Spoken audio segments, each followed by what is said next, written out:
আসসালামু আলাইকুম আপু। ওয়ালাইকুম আসসালাম। কি অবস্থা? বাসা সবাই ভালো? হ্যাঁ, ছাদে কিন্তু বিকালে ঘুরতে উড়াবো। ঠিক আছে, ডান, দেখা হবে ছাদে। মাত্র 1 মাসেই এই কলোনির সবাই আমাদেরকে আপন করে নিয়েছে। আমার মনেই হয় না এখানে মাত্র 1 মাস হয়েছে এসেছি। উনি আমার বাবা আব্দুল করিম। এমনি আমার বাবা অসাধারণ, কিন্তু একটু খুঁতখুঁতে। কেন বললাম এক্ষুনি বুঝবেন। নুপুরের মা, তুমি মনে হয় চায়ের লিকারটা আর একটু কড়া করলে পারতে, চিনি আর একটু কম দেওয়া উচিত ছিল। যেটা দিছি সেটাই খাও। বাবা যতই খুঁতখুঁতে হোক, মায়ের সামনে ওনার খুঁতখুঁতেপনা চলে না। মাকে বাবা অনেক ভালোবাসেন। এই কলোনিতে আসার পর এই মেয়েটার সাথে আমার অনেক ভালো সম্পর্ক হয়েছে। আমি যেমন নুপুর, ও হলো পায়েল, মানে ওর নাম পায়েল। মেয়েটা দ্রুত মিশে যেতে পারে নাকি আমি দ্রুত মিশে যেতে পারি তা জানি না, অন্তত একটা বান্ধবী পেয়েছি। এটা বেশ কুল একটা ছেলে, শান্ত। ওকে, যেটা দেখলাম তুমি অবজার্ভ করতে থাকো।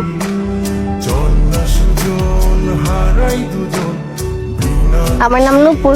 তো আমি জিজ্ঞেস করছি আপনার নাম কি? না, আকবরের কথা বলতে আসাটা আমার একদম পছন্দ না। আমার একটা 7 বছরের রিলেশন আছে। আমার গার্লফ্রেন্ড আমাকে অনেক ভালোবাসে, আমি আমার গার্লফ্রেন্ডকে অনেক বেশি ভালোবাসি। ওর আমাকে নিয়ে কোনো প্রবলেম নাই, কিন্তু আমার ওকে নিয়ে প্রবলেম আছে। ও কোনো ছেলের সাথে কথা বলুক বা কোনো ছেলের সাথে হাসাহাসি করলে আমার জলে জলে জলে জলে জলে জলে জলে জলে জলে।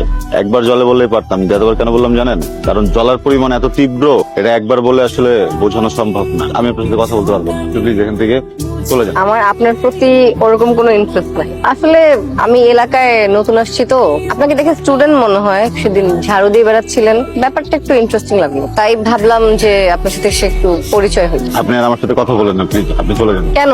আপনি কি মনে করেন আপনি খুব সুন্দর একটা ছেলে না? আমি জানি আমি সুন্দর না, তো কি হয়েছে? ছেলেটা ইন্টারেস্টিং। প্রিয় এলাকাবাসী, আমি আপনাদেরই সন্তান। আমি আপনাদের জন্য এই এলাকায় কি করি নাই? রাস্তা করেছি, লেক করেছি, পার্ক করেছি। আমাদের এলাকাতে ডেঙ্গুর সমস্যা ছিল না, আমি ডেঙ্গুর সমস্যার সমাধান করেছি না চাচা?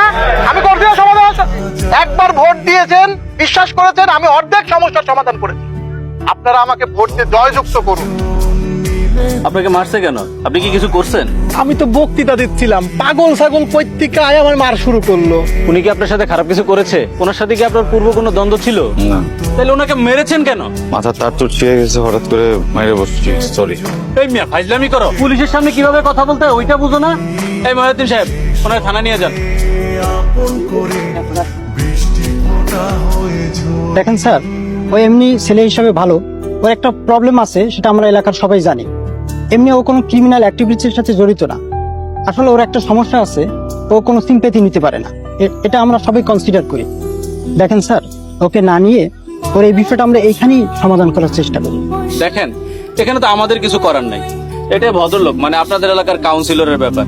ওনাকে মারতেছিল, আমরা এসে দেখি।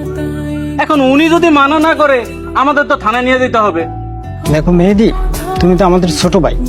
এলাকার সবাই মিলেই তো আমরা তোমাকে কাউন্সিলর বানাইছি। তুমি এই বিষয়টা নিয়ে আর পুলিশের কাছে যেও না, আমরা এলাকার সবাই মিলে এটা সমাধান করি। ভাই, আপনি আমার এই রিকোয়েস্টটা করেন না। ও আজকে আমার গায়ে হাত তুলছে, এরপর ওদের কই কই হাত দিব আপনার কোনো ধারণা আছে? ওর মতো একটুক একটা পোলা ওই আমারে মারে, আপনি বুঝতেছেন? আমি রানিং একজন কাউন্সিলর, ওই আমার গায়ে হাত তুলছে। আমি আপনার রিকোয়েস্টটা রাখতে পারতেছি না ভাই, আপনি আমারে মাফ করে দিয়েন, ওই থানায় নিয়ে যান। আমি আসলে ভুলটা করে ফেলছি, আমি বুঝতেছি পুরো দোষটা আমার। তো ভাইয়া, যেহেতু আপনার ক্ষমতা আছে আমাকে জেলে পাঠায় দেওয়ার, আমার মনে হয় যে আমাকে জেলেই পাঠায় দেন। কি আর বলবো, মানে ভুলটা তো আমার, তাই না? আমাকে সবাই মাফ করবেন, আমি আসলে ইচ্ছা করে এমন কিছু করিনি, সরি। আমরা সাধারণ মানুষ এলাকার সবাই মিলে আগামী নির্বাচনে কিন্তু তোমার গদিটা লড়াই দিতে পারি। আপনি এই সামান্য বিষয়টারে এত বাড়ানোর কি দরকার আছে কোন? আমি কি কইছি ওরা জেলে পাঠাবো? আমি তো ওরা জেলে পাঠাইতেছি না। লাবিব ভাই, বারবার করে বলছিলাম আমাকে ফলো করেন না, হইলো না ঝামেলাটা। এখন যদি বলি কালকে থেকে আমাকে ফলো করেন না, পারবেন? না,